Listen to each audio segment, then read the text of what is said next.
If you want to pass the closed guard, I suggest getting to your feet immediately. When you're a white belt, you're gonna get swept over and over and over again, and it's gonna make you say, I'll get into my feet, I get swept every time I get to my feet.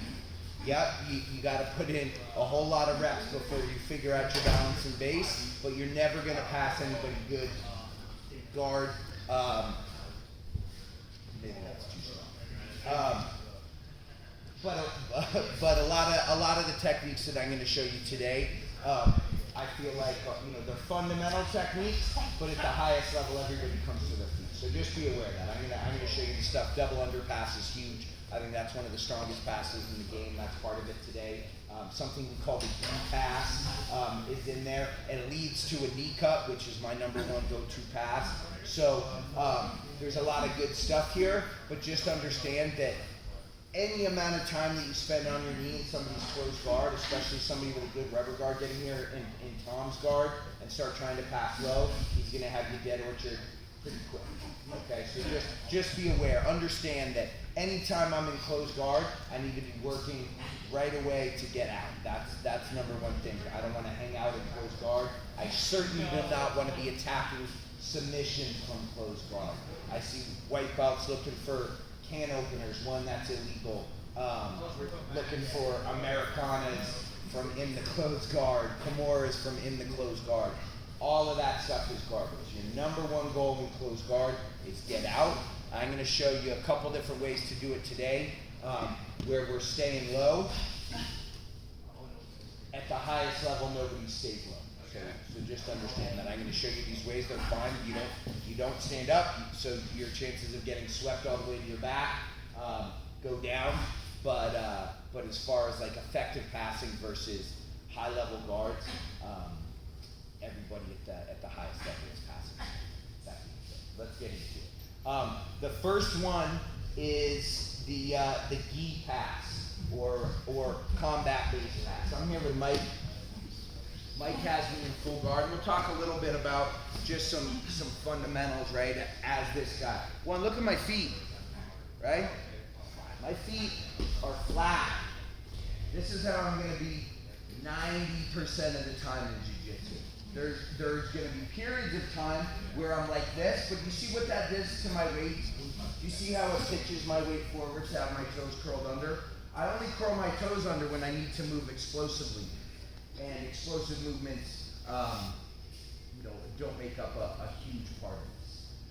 Next thing I want to do is I want to think about my pelvis as a bowl of water, right?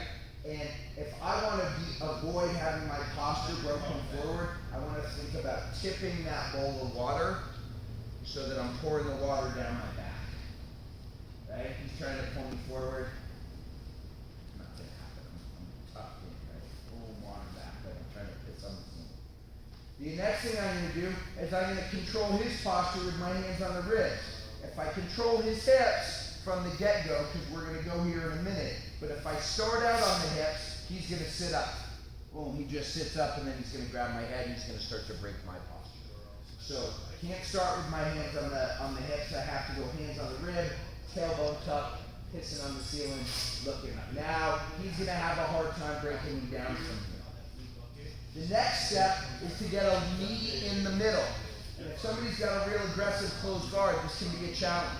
But one of the things that's important when I do that is that I've got to seal his hips to the mat. If I leave my hands on the ribs and try to get a knee in the middle, he's simply going to slide up my knee. So if I'm here, I come up, I move that knee in the middle, and I sit back. See how he's up on my knee? I haven't cracked his guard. Okay? So tailbone tucked, I'm postured here, and then I realize that I need to go immediately to get out of this position. I'm going to switch my hands to his hips, rocking my weight forward momentarily, pinning his hips to the mat here. The knee comes into the middle of his butt, and then this right knee lunges back, and I'm using that to crack open that guard. From there, I'm jumping right up to combat base. You'll notice I have what we call inside elbow position. If you're doing coached rounds on 15-round Friday, this is one of the most common things that I'm yelling. Inside elbow position. If I'm here and I don't control this knee, now he's put me in almost quarter Z Right here, we're in quarter Z. If we're here, I'm in Z guard, right? But this inside elbow position keeps that out. This is absolutely huge to passing in jiu-jitsu, is understanding that this is a shield that he's using to keep me away. I elbow pummel and get inside position where I'm cupping his hips, here. Now I simply knee cup. I come in low with my head coming under his jaw, I staple that knee to the mat. He's going to probably try and frame or block here. I like to clear that frame and pass. Notice when I'm passing, my head is down. I'm not sitting up here so you can push my head and then rip me back and do all those things, right? And I've got this underhook. If I go around his head here, he can take my back, okay? So, very basic. Nothing wrong with this. By all means, go for it. But I think you're going to find, I don't know, I keep harping on that. This is what we teach. I'm going to show you how to do it one more time. Tailbone tuck, postured up, controlling his posture. Hands move to the ribs, seal his hips to the mat, knee to the middle, and I also bring my elbows to the middle. Right, I want my elbows out. I bring my elbows to the inside, wink here, and then I'm lunging back, boom, to crack that guard. I immediately step up, inside elbow position, head low, and I'm looking to pass. Questions on it? Let's play with it. 1, 2.